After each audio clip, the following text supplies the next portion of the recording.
welcome to another double RSR. Tonight I'm reviewing Toronto FC 0, Real Salt Lake 1 in MLS 2023 Week 21, and Canada 0, Guatemala 0 in the 2023 Concacaf Gold Cup Group D. Canada's got to beat up on Cuba, and it really doesn't matter if there's a draw or outright winner of Guatemala versus Guadeloupe. They just got to beat them up. If there's a draw, that does help Canada even finish first in this case. So that's good. But with that being said, I don't know if they'll do that either. So let's start with Toronto versus Real Salt Lake. Then we will move on to Guatemala versus Canada. And then, of course, I'll tell you what's up next for the next, well, for tomorrow. Next couple of days. Tomorrow. With that being said, at half, it's 0-0. Toronto was actually playing pretty well. There were a couple of moments where they could have screwed it up, but Greg Ranjitsingh made a good couple of saves. Toronto had some offensive chances. They looked good in the first half under Terry Dunfield. I was happy with it. They were just as good in the second half. Yes, they couldn't finish, but again, they had chances that they could have finished, that they could have scored goals on. They deserved a draw. They didn't get it because in the 90-plus second minute, Anderson Julio gets the ball off a rebound. Ball's played in, shot at Greg Ranjitsingh. He basically throws away the game because he doesn't catch the rebound when all he had to do was catch the ball instead of drop it, or he could have parried it out for a corner. He doesn't pick it up. The defenders slightly don't help him either, but he should have just picked up the rebound. Ball falls. He does save the first one, but it falls to Anderson Julio. He pops the rebound into the net, the second rebound into the net, making it 1-0. And that's the way the game would end. Greg Ranjitsingh, this game is a loss because of you. You and you alone. You could say, yeah, the forwards couldn't finish. This is true. But they at least tried to put work in. The midfield tried to put work in. Defenders. Stefanovic came on. The dude's 16 years old. He looked amazing, except for one mistake, but they got lucky. They didn't get scored on. But still, overall, looked pretty good for a 16-year-old making his MLS debut. Greg Ranjitsingh, this one's on you. Just like the last two games are on you. You are horrible. Absolute horrible. You are the worst. You are the worst. And Winvo was like warning me when, of course, you got signed, or at least remembered you are a third-string goalkeeper. He was like, this may not go the way you think. I'm like, yeah, we'll see. Oh, no, he was right. The worst. The worst. Goalkeeper. Alex Bono's better than you. Just barely. Just barely. I don't know if you would have done that. Or the stuff you did against Cincinnati. Maybe New England. But who knows? With that being said, full time. 0-1. RSL wins. They played well. What can I tell you? Besides one moment. Full-time stats, 12 shots to 20, 2 shots on goal to 7, 47% possession to 53% possession, 468 passes to 521, 84% pass accuracy to 87, 84%, 87%, 870 because that big dot, 87%, 8 fouls to 10, 0 offside to 1, 1 yellow card to 1, 0 red cards to 0, 2 corners to 9. Listen. Toronto played well under Terry Dunfield. They did. I thought they played well today. Don't blame Terry for this loss. Maybe for starting Ranjitsingh you can, but this is not on Terry. This is the best. This game was the best I've seen Toronto play in a year. Besides that run in August when they got Insigne and Bernadeschi last year under Bradley. For the past year, since Perez, this was the best I've seen Toronto play. I thought they were good tonight. I thought they should have drawn, if not won tonight. They didn't. So they got 0 points. So you're going to blame Terry, right? Is that the modus operandi? Because if that's the modus operandi, I think you're being heavily obtuse. I think you're being heavily obtuse. Terry had this team ready. They played well under him. They played free. They looked good. But as soon as we allow the goal in Tobias time at the hands of Greg Ranjitsingh, the tune changes. Oh, our forwards couldn't finish, which they couldn't. The team still sucks. It's the worst time ever. Listen, you wouldn't have said that had we done the opposite. Had Zach McMath done the same thing, you'd be like, oh, we're back. We're great. Subanse Alamberteri. That's what you'd be saying, right? If it was the other shoe, the shoe was on the other foot. But it wasn't. Listen, or even if it was a draw. But no, we lose 3 points, which I get. We're running out of rope. I get it. Understand that wholeheartedly. Listen, Terry Dunfield is not the reason we lost this game. We would have lost worse under Bob. This would have been 2 or 3-0 by 60 minutes. And he would have not subbed anybody on. Stefanovic wouldn't have got a chance. Coelho wouldn't even have been able to play. Kay would have played the whole damn game. Greg Ranjit Singh would get a pat on the back for doing what he did 3 times instead of 1. He had a pretty good game up until his brainless error, so to speak. So, listen. If you want to blame Terry Dunfield for this loss and say he's just as bad and there's no changes, you're blind. And you're being a bit obtuse. You're being a bit obtuse. I get there's not enough rope. You're being a bit obtuse. Listen. Terry Dunfield is a good manager. They should have won this game or drawn. They should not have lost this game. Thank Greg Ranjit Singh for that. You could be obtuse towards him. I don't know if you are being obtuse. You're just calling him shit. It is what it is. But to Terry, who is a Red, who knows what it feels like to be part of this club, at rough times, at rough seas, this team played well. They played free. They wanted to play a game for the first time in God knows how long. Except Kay, because he was angry when he came off, knowing he probably lost his damn job. And Coelho probably is just going to start over him for the rest of the season. Did you see how angry Kay was? As that should be the case. Coelho should take his spot. With that being said, I'm honestly not mad about this. I'm mad about the ending. But in the end, I think Toronto played a good game. There are things to build on. Terry Dunfield is a good manager. There are things to build on. Yeah, Greg Ranjit Singh threw the game. Terry knows better to start than to start him on Tuesday. It'll be Luka Gavran. I hope. I pray. So, if it was me, I would, but still. With that being said, TFC, RSL played a good game. They played tough as well. They had a good couple of chances as well. This could have went either way, and it went their way. All hats off to RSL. They got the win they needed. They keep moving. They're pretty good this year. And we see what happens on Tuesday in Orlando on the 4th of July. With that being said, now we'll start talking about Guatemala, Canada, and we'll be on our way. Sit tight. Quick. We'll flip it quick and we'll be on our way. And now we are talking about Guatemala 0, Canada 0, Guatemala 0, Canada 0. En la Copa Oro, Grupo D, Jornada 2, Gold Cup 2023, Group D, match 0-0. Again, we'll just go with the stats. We'll make this quicker. Halftime 0-0, full-time 0-0, 0-0. Stats are as follows. 11 shots to 9, 2 shots on goal to 3, 44% possession to 56% possession, 340 passes to 428, 77% pass accuracy to 83, 11 fouls to 12, 2 offside to 0, 1 yellow card to 5, 0 red cards to 0, 6 corners to 3. Listen, Canada, they look horrible right now. That B team looks like crap. Simple as. Guatemala, I'll heap praise on Guatemala before I start talking about Canada. Let's be honest. Guatemala is well defensively built. They are well drilled defensively under Tena. They're well drilled defensively. Offensively, they didn't really look like they challenged Canada. They did have some chances on the counter, but defensively, they are well drilled. They were well drilled defensively, and that's why this game's a draw.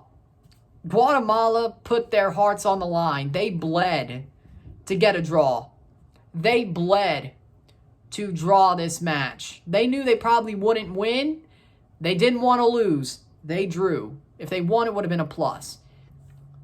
What they did is they defended tough. They were very, very well organized. Low block. They broke out of that block. I thought personally under Tena, Guatemala, they got a good side. They built something good, tough defensively, hard to crack. I got to give them respect for that. There's a reason why this was a draw. This is not just Canada playing like crap and playing with their food, which they did a little bit, but Guatemala earned that draw. It's not like Canada just played with their food and then ran out of time, which arguably they kind of did against Guadeloupe, but less of here. I mean, Fubar did play with his food, but of course he does. I mean, like right at the end of the game. Right at the end of the game. The man legit blocks the ball out instead of shooting it at the net. And he knows the ball is coming his way. Cavallini. Explain to me how that makes any sense. Your job is to score the goals, not defend the goals. You've played for long enough, you would know. It's the level of opponent you'd score on anyway. You should know. With that being said, Canada. Offensively, they did play with their food a little bit. But I think Guatemala made a lot of good saves. I think they made a lot of good defensive plays. But Canada should have won this one 1-0. Whether it was from penalty, they didn't get any, but they maybe should have got one. Or from an open play goal. They should have won this game, I think, slightly. They should have showed their quality, but they never did. They never showed their quality on the night.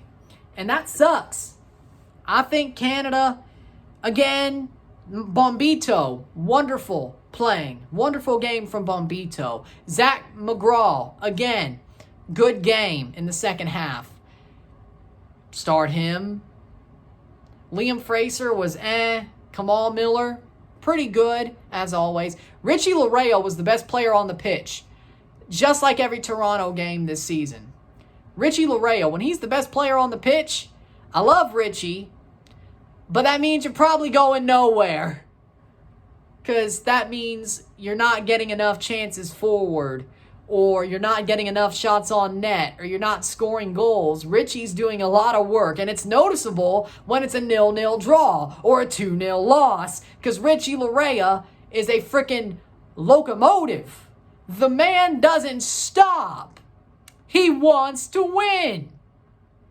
He fights till the very end, even if there is no chance in hell you are winning the match. Richie Laredo fights till the end. And that's why he's normally the best player every game for Toronto this season. Honestly, the past 4 Canada games, it's been Richie. Richie, because he is there. He's putting his heart out. So he is the man of the match for me. Richie Laredo is the man of the match. And honestly, the man of both. Again, because I forgot to say a man of the match for Toronto. They all played well over there, but this is about Canada. So Richie Laredo wins the man of the match award for July 1st. How about that? Just in general, he wins it. Richie, he's amazing. I love Richie. He's an amazing player. He just is. He never quits. He never quits. And that's why he's the best player, because he doesn't quit. Now, Cavallini. I don't know who to give the Donkey Award to, because the worst player of the day, because it's either Greg Ranjit Singh or Lucas Cavallini, Mr. Fubar. Who should I give it to? Honestly, no, I'm going to split it, because damn, Cavallini was horrible tonight. Cavallini, my God. Like, the dude was running around like Bambi. Baby Bambi. His legs were shakier than spaghetti. Seriously. My Lord. My Lord. Canada would have won if they started Jason Russell-Rowe or even played him for 10 minutes. Oh, but no, what about Charles Andreas Brim? He sucks and you know it. Haven't we said this since 2020? 3 years? He sucks. Brim sucks. Well, Cavallini does too, but Brim sucks. Could have played Jason Russell-Rowe. I'm certain he would have scored to set himself right after that own goal. That's the way he plays. Herdman, you fool. Let's see. Jacob Schaffelberg. He did show off. He just didn't score. But Schaffelberg put in a good shift. Can't get mad at it. Liam Miller is a waste of space. Let's see. Ali Ahmed played good. Bombito played good. Hoylett, he's getting up there, but man, if he was only like 4 or 5 years younger with the rest of this golden generation, man. Time sucks, doesn't it? The way it works, doesn't it? Hoylett, he was mid today. Borjan was Borjan. Let's see. So yeah, Canada just was full of malaise, except for a couple of players. They were full of malaise. They let themselves get closed down and blocked out and everything by Guatemala. They let Guatemala run their show defensively. They knew. Guatemala felt comfortable all night. They felt like Canada wasn't going to score. Which they were right. Because Canada was playing like they were a freaking old man. Or a chicken with their head cut off. Either way, full of malaise and circles, running around in circles. So I guess both. It's sad. It's John Herdman. Either he's lost his mojo, this B team really sucks, or it's a piece of both, or the impending bankruptcy ain't helping either. I'm not completely sure how much of each portion is true. I'm not completely sure. Because what is the mentality of the CSA in this situation? Or the Canadian players? Are they scared that maybe this is now or never? That this is too big for these players to do? And Richie's not leading well, maybe? I don't know. Borjan's not leading well. It's a whole story we could get down into and dig down into. Maybe after the Gold Cup, I'll do a post-mortem of the Gold Cup. I don't know, because I'd like to do that. But seriously, this team is just, I don't know. I legitimately don't know. Is Herdman a fraud? I say yes at this point. Is the team too distracted? Maybe. Is this B team just crap? I'd say yes. More than most. I would say Larea's still great, but he always is. Schaffelberg deserves more of a run out. Jason deserves a run out. But other than that, Oso, he ain't 100%. Oso's not Oso. And sadly enough, when the team's crap, he normally pulls through. You know, have you not watched the past couple of years? Have you not watched Toronto in 2018? He normally pulls through when the team is crap. He normally does. That's like when he thrives. So that makes me wonder, because if Oso's not thriving, Cavallini's still Cavallini. I mean, Canada is just, it's a clown show right now. It legitimately is. And all credit to Guatemala, but I mean, seriously, this is freaking befuddling. Like, this feels like Benito Floro Canada. This feels like Frank Yallop Canada. And I know I already said it, but I'm saying it again. John Herdman is becoming Benito Floro. He's becoming Frank Yallop. He's becoming Stephen Hart.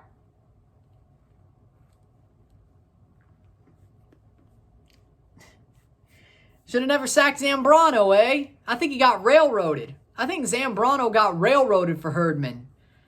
I wonder what Zambrano's doing right now. I wonder if he'd actually take the job back. Because we can't get Carlo. With that being said, again, Cuba's been eliminated in the same group. So there's 14 teams left in Gold Cup contention. Canada is still one of them. Of course, 2 of those teams are confirmed through the quarterfinals, Mexico and Panama. 12 of those teams are fighting to get those tickets. So commiserations to Cuba. With that being said, if you like this video, like it, share, subscribe. You know what it is. Tell your friends. Hit that like button. Hit that subscribe button. Hit that bell notification once subscribed. Send super chats on the live streams. Comment on this video. Put us in playlist. Share with friends and family. All that great stuff. I shall see you tomorrow for a live watch along of Jamaica versus St. Kitts and Nevis. And a live watch along and review of Haiti versus Honduras versus Haiti. So that's what we'll do for Group A and B finishing on Sunday. I'll see you then. 2 lives, 1 review. Pretty much watching all 4 games and then reviewing one of them, but you know what it is. With that being said, I will see you tomorrow. I'm Ryan and I'm out. Peace. See you.